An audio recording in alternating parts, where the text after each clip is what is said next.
Hello friend, hello. तर आज अंबाजोगाईचा बाजार आहे. आई निघाली बाजारला. तर बघा आता हे जनावर बिनवर मला सांभाळायचे दिवसभर.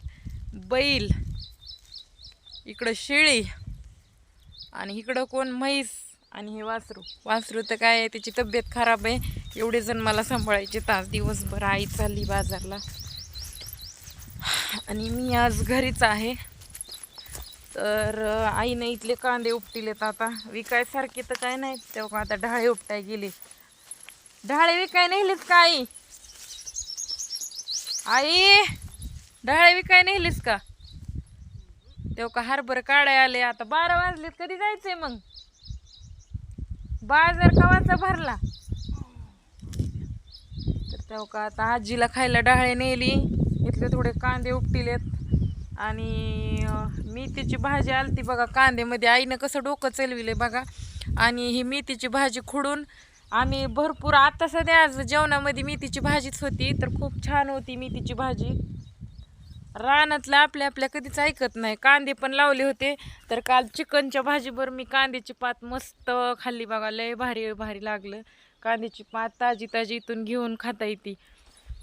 आई आज धन घेऊन ये इथं कोथिंबीर लावायला येताना. हो, धन एक घेऊन ये, लक्ष करून तेवढं.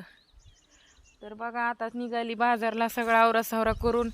वडील गेलेत लग्नाला. आज गावात आमच्या लग्न आहे आणि ते बघा तिकडं जनावरं आज मला सांभाळायचे. ही बंड्या एक आहे माझ्यासोबत. ते काय नाही, नुसतं मागं मागं येते बघा. आता गार लागायले, सॉरी गरम लागायले म्हणून वॉशरूममध्ये जाऊन, वॉशरूम म्हणजे आंघोळीच्या बाथरूममध्ये जाऊन बसलंय. तर बघा असं हिरवगार आमचा मळा दिसायला लागलाय. थोडंच माळवं लावलंय, लय भारी दिसायला लागलंय.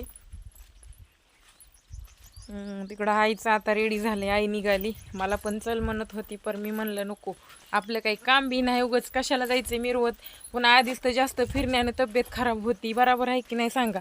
आता एवढे कामं तर आलेत बघा रानात. ते एक तर तिकडला हरभरा खुरपायला उशीर झालाय आणि आम्हाला वेळ नव्हता. त्या दिवशी गावाला गेलो म्हणून ते राहिलंय.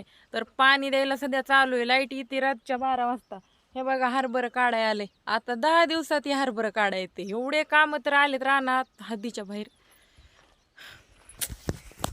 आरी पडले मित्र आत्ताच.